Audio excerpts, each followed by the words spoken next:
ನಮಸ್ಕಾರ ವೀಕ್ಷಕರೇ, busy plus ಪಕ್ಕ ಸುದ್ದಿ ವಾಹಿನಿಯ ಸುದ್ದಿ ಬೆಳಕಿಗೆ ಸ್ವಾಗತ. ನಾನು ನಿಮ್ಮ ವರದಿಗಾರ ಸಂಗಮೇಶ್ ಮುಷಿಗೇರಿ. ಬನ್ನಿ ಇಂದಿನ ಪ್ರಮುಖ ಸುದ್ದಿಗಳನ್ನು ನೋಡೋಣ.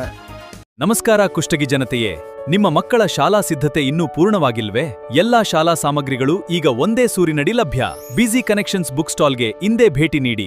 ಅತ್ಯುತ್ತಮ ಗುಣಮಟ್ಟದ ಶಾಲಾ ನೋಟ್ಬುಕ್ಗಳು, pen, pencil, geometry box, school bag, tiffin bag ಸೇರಿದಂತೆ ಎಲ್ಲಾ ಶಾಲಾ ಸಾಮಗ್ರಿಗಳು ಈಗ ಒಂದೇ ಸೂರಿನಡಿ ಲಭ್ಯ, ಅದೂ ಸಹ ತೀರ ಸುಲಭ ಬೆಲೆಯಲ್ಲಿ. ಇಂದೇ ಭೇಟಿ ನೀಡಿ ಕುಷ್ಟಗಿಯ ಬಿಜಿ ಕನೆಕ್ಷನ್ಸ್ ಬುಕ್ ಸ್ಟಾಲ್ಗೆ. ಸಾರ್ವಜನಿಕ ಆಸ್ಪತ್ರೆ ಎದುರು ಉತ್ತಮ ಹಾಗೂ ಕೈಗೆಟುಕುವ ಬೆಲೆ. ನಿಮ್ಮ ಮಕ್ಕಳ ಶಿಕ್ಷಣಕ್ಕೆ ನಮ್ಮ ವಿಶೇಷ ಕಾಳಜಿ. ಬಿಜಿ ಕನೆಕ್ಷನ್ಸ್, ನಿಮ್ಮ ನಂಬಿಕೆಯ ತಾಣ. ಕಲ್ಯಾಣ ಕರ್ನಾಟಕ ಭಾಗದ 7 ಜಿಲ್ಲೆಗಳ ಪ್ರದೇಶದ ಅಭಿವೃದ್ಧಿಗೆ ಈ ಭಾಗದ ಹೋರಾಟಗಾರರನ್ನು ಒಗ್ಗೂಡಿಸಿ ನಡೆಸಿದ 371J ಕಲಾಂ ಕುರಿತ ಅಧ್ಯಯನ ಶಿಬಿರದಿಂದ ಹೋರಾಟಕ್ಕೆ ಬಲ ಬಂದಿದೆ ಎಂದು ಕಲ್ಯಾಣ ಕರ್ನಾಟಕ ಪ್ರದೇಶ ಅಭಿವೃದ್ಧಿ ಹೋರಾಟ ಸಮಿತಿ ಅಧ್ಯಕ್ಷ ಚಾಮರಸ ಮಾಲಿಪಾಟೀಲ್ ಅವರು ಹೇಳಿದರು.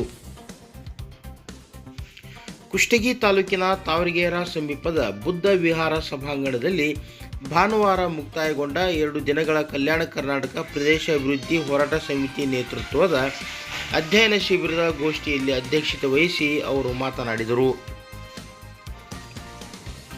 ಮುಂಬರುವ ಸೆಪ್ಟೆಂಬರ್ ತಿಂಗಳು 17ರಂದು ಹೋರಾಟ ಸಮಿತಿ ನೇತೃತ್ವದಲ್ಲಿ ಬೃಹತ್ ಹೋರಾಟ ನಡೆಸುವ ಯೋಜನೆ ಹೊಂದಿದ್ದು, ಆಗ ಸರ್ಕಾರದ ಗಮನ ಸೆಳೆಯಬೇಕಿದೆ. ಹೋರಾಟವೇ ಪ್ರಧಾನ ಅಸ್ತ್ರವಾಗಬೇಕು ಎಂದರು. ಕಲ್ಯಾಣ ಕರ್ನಾಟಕ ನೀರಾವರಿ ಯೋಜನೆಗಳ ಸಮಗ್ರ ಚಿಂತನೆ ಕುರಿತು ನಡೆಸಿದ ಗೋಷ್ಠಿಯಲ್ಲಿ ಹನಮಗೌಡ ಬೆಳಗುರ್ಕಿ ಅವರು ಸಂವಾದ ನಡೆಸಿದರು. ಕಲ್ಯಾಣ ಕರ್ನಾಟಕದ ಶೈಕ್ಷಣಿಕ ಪರಿಸ್ಥಿತಿ ಮತ್ತು ಪರಿಹಾರೋಪಾಯಗಳು ವಿಷಯವಾಗಿ ಚಿಂತಕ ಇ ಧನರಾಜ್ ಗಂಗಾವತಿ ಅವರು ಸಂವಾದ ಚರ್ಚೆ ನಡೆಸಿದರು. ಚಿಂತಕ ಹನಮಗೌಡ ಸತ್ಯಂಪೇಟೆ ಅವರು ಪ್ರಾದೇಶಿಕ ಅಸಮತೋಲನ ನಿವಾರಣೆ ಮತ್ತು ಸವಾಲುಗಳು ಸಾಧ್ಯತೆಗಳು ವಿಷಯದ ಕುರಿತು ಚರ್ಚೆ ಮಂಡಿಸಿದರು. ಬಳಿಕ ಶಿಬಿರದ ಪ್ರಮುಖ ನಿರ್ಣಯಗಳನ್ನು ಕೈಗೊಳ್ಳಲಾಯಿತು. ಸೆಪ್ಟೆಂಬರ್ ಮೊದಲ ವಾರ 7 ಜಿಲ್ಲೆಗಳ ಚುನಾಯಿತ ಜನಪ್ರತಿನಿಧಿಗಳಿಗೆ ಮನವಿ ಪತ್ರ ಸಲ್ಲಿಸುವುದು. ಸೆಪ್ಟೆಂಬರ್ 7ರಂದು ಎಲ್ಲ ಜಿಲ್ಲಾ ಕೇಂದ್ರಗಳಲ್ಲಿ 1 ದಿನದ ಧರಣಿ ಸತ್ಯಾಗ್ರಹ ನಡೆಸುವುದು. ಸೆಪ್ಟೆಂಬರ್ 17ರಂದು ಕಲಬುರಗಿ ವಿಭಾಗೀಯ KKRDB ಕೇಂದ್ರ ಕಚೇರಿ ಎದುರು 10,000 ಜನರಿಂದ ಪ್ರತಿಭಟನೆ ಹಮ್ಮಿಕೊಳ್ಳುವುದು.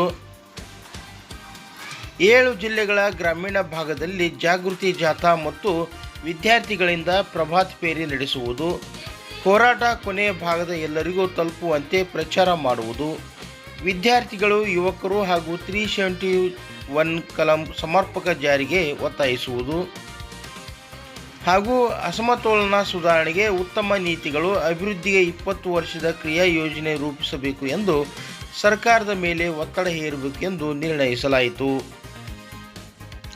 ಈ ವೇಳೆ ಮಹಿಳಾ ಹೋರಾಟಗಾರ್ತಿ ಚಿಂತಕಿ ಕೆ ನೀಲಾ, ರೈತಪರ ಹೋರಾಟಗಾರ ನಜೀರ್ ಸಾಬ್ ಮುಲಿಮನಿ, ಸಾಹಿತಿ ಕನಕಗಿರಿ ಅಲ್ಲಾಗಿರಿರಾಜ್, ಅನ್ನಪೂರ್ಣ ಮನ್ನಾಪುರ್, ಸಂತೋಷ್ ದೇಶಪಾಂಡೆ, ಶಾರದಾ ಹುಲಿ ಹೈದರ್, ರಮೇಶ್ ತುಪ್ಪದ್, DH ಕಂಬಳಿ, ಹೋರಾಟ ಸಮಿತಿಯ ಪದಾಧಿಕಾರಿಗಳು ಮತ್ತಿತರರು ಹಾಜರಿದ್ದರು.